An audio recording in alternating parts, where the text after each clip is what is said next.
So hello everyone, this is Ashutosh Pandey और आज का जो वीडियो होगा वो होगा बायोटेक्नोलॉजी प्रिंसिपल एंड प्रोसेस इस चैप्टर के ऊपर।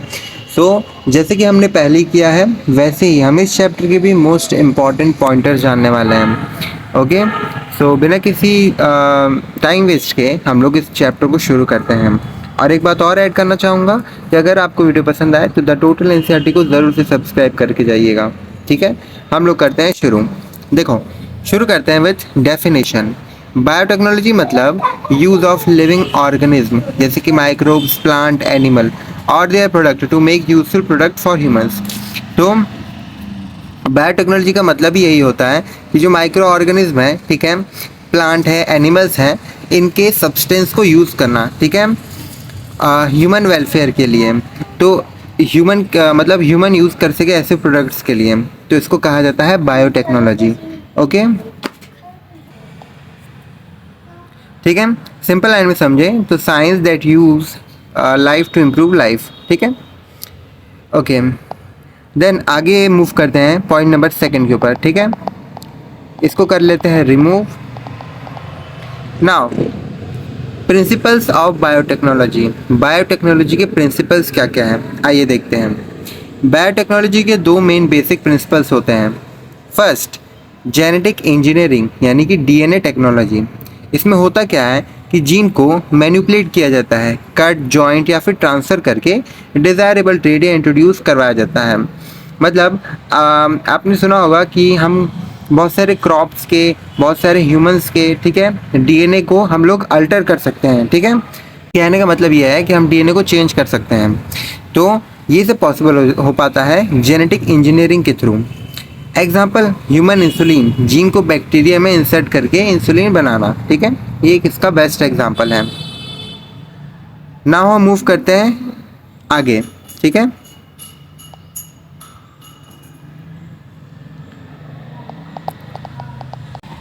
नाउ सेकंड है मेंटेनेंस ऑफ स्टेरिल कंडीशंस। ओके, इसमें है pure culture and contaminated free environment maintain करना। ठीक है, असेप्टिक कंडीशन कहते हैं जिसे। इसका एग्जांपल है इंडस्ट्रियल फर्मेंटेशन या कॉम्बिनेंट डीएनए एक्सपेरिमेंट में। ठीक है, नाउ इसको रिमूव करके हम लोग आगे बढ़ते हैं। थर्ड पॉइंट पे मूव करते हैं जो कि है टूल्स ऑफ बायोटेक्नोलॉजी, कि बायोटेक्नोलॉजी के टूल्स क्या क्या हैं। ठीक है, बायोटेक्नोलॉजी के मेन टूल्स तीन होते हैं। ठीक है, फर्स्ट इज़ रेस्ट्रिक्शन एंजाइम यानी कि जिसको मॉलिक्यूलर सीजर भी कहा जाता है, हमेशा याद रखना। ये करता क्या है, डीएनए को कट करता है स्पेसिफिक सीक्वेंस में, जिसको हम क्या कह सकते हैं, रिकॉग्नाइजेशन साइट बोल सकते हैं। फिर ये डिस्कवर किया गया था वर्नर अर्बर के द्वारा। ठीक है, और ये और भी कुछ नाम है। ठीक है, Hamilton and Daniel. Okay, then इसको रिमूव करके आगे बढ़ते हैं। इसके टाइप देखो, एक्सोन्यूक्लियस डीएनए के एंड से कट करता है, एंडोन्यूक्लियस डीएनए के बीच से कट करता है। ठीक है, जो कि हमेशा यूज़फुल, मतलब हमेशा इसको यूज़ किया जाता है। एग्जांपल आप देख सकते हो। ठीक है, नाउ आगे मूव करते हैं बी नंबर पे, डीएनए लाइगेज यानी कि मॉलिक्यूलर ग्लू, हम इसको ऐसा बोल सकते हैं। ये करता है डीएनए, जो डीएनए फ्रेगमेंट कट हुए होते हैं उन्हें ज्वाइन करता है। ठीक है, ग्लू का मतलब आप समझ गए होंगे, ज्वाइन करना। हेल्प करता है फॉर्मेशन ऑफ रिकॉम्बिनेंट डीएनए में। ठीक है, रिकॉम्बिनेंट डीएनए बनाने में हेल्प करता है। ठीक है, देन इसको भी रिमूव कर देते हैं। आगे बढ़ते हैं थर्ड। ठीक है, वेक्टर्स यानी डीएनए कैरियर्स। तो यहाँ पर देखो, वेक्टर मतलब क्या होता है, वेक्टर मतलब होता है DNA molecule that carries a foreign gene into host cell. ठीक है, एग्जांपल देख लो, प्लाज्मिड या बैक्टीरियोफेज। ठीक है, आइडियल वेक्टर के कुछ फीचर होते हैं जैसे कि origin of replication, selectable maker, ठीक है, क्लोनिंग साइट। ठीक है, एग्जाम्पल यहाँ पे दे सकते हो। ठीक है, मोस्ट इम्पॉर्टेंट एग्जाम्पल है। ठीक है, PBR 332। ठीक है, देन होस्ट ऑर्गेनिज्म क्या है, इसको रिमूव करके आगे देखते हैं। देखो, होस्ट ऑर्गेनिज्म जिसमें रिकॉम्बिनेंट डीएनए इंट्रोड्यूस करता है। ठीक है, जीन एक्सप्रेस होता है जिसमें। ओके, फिर कॉमन होस्ट है ई कोलाई बैक्टीरिया, जो कि फास्ट ग्रोथ और इजी हैंडलिंग के साथ ग्रो हो जाता है, ठीक है। ओके, नाउ मूव करते हैं फोर्थ पर, ठीक है। Fourth, steps in recombinant DNA technology. First है आइसोलेशन ऑफ डीएनए, ठीक है। मतलब रिकॉम्बिनेंट डीएनए टेक्नोलॉजी का हम लोग देख रहे हैं, ठीक है। मोस्ट इंपॉर्टेंट है, हमेशा 4 या 5 नंबर में पूछा ही जाता है। सो इसको अच्छे से करना। इसके स्टेप्स देखो। सबसे पहले डीएनए को आइसोलेट कर दिया जाता है, ठीक है। सेल से डीएनए एक्सट्रैक्ट किया जाता है केमिकल मेथड से। Then step 2, cutting of DNA, DNA को कट किया जाता है, ओके। देन थर्ड, ठीक है, insertion of gene into vector. Fourth, transfer of recombinant DNA into host, ठीक है। अब फिफ्थ चलते हैं, ठीक है, फिफ्थ के ऊपर, ठीक है। लास्ट 2 स्टेप है fifth, selection of transformed cell. Then sixth, expressions of the gene, ठीक है। होस्ट के अंदर जीन एक्सप्रेस होता है जो रिक्वायर्ड प्रोटीन कंपाउंड बनाता है। तो इसको हम एज आ अपनी नीड के हिसाब से इसको यूज़ कर सकते हैं, ठीक है ना। इसको भी हम लोग हटा देते हैं और आगे चलते हैं फिफ्थ पॉइंट पे, ठीक है। फिफ्थ पॉइंट है separation and isolation of DNA fragments.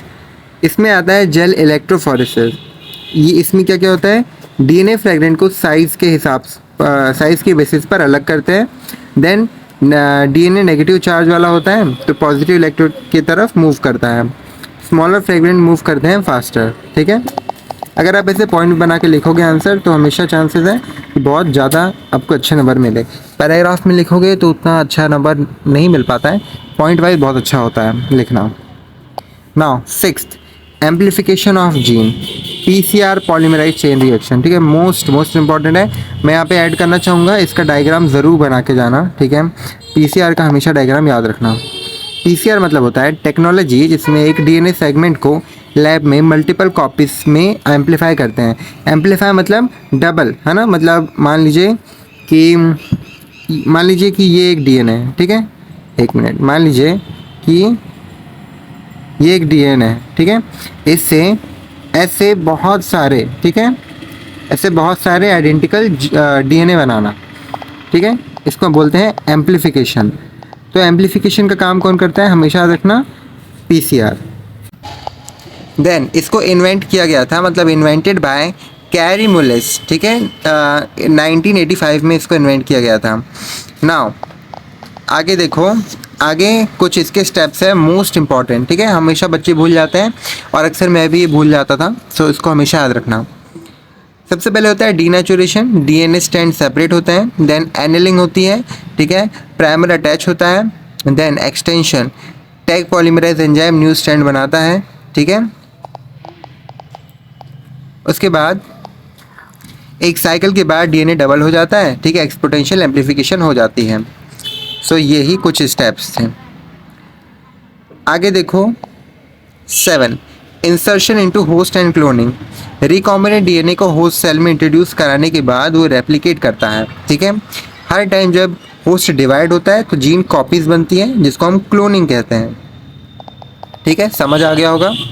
आगे बढ़ते हैं, ठीक है। 8 नंबर पे डाउनस्ट्रीम प्रोसेसिंग, ठीक है।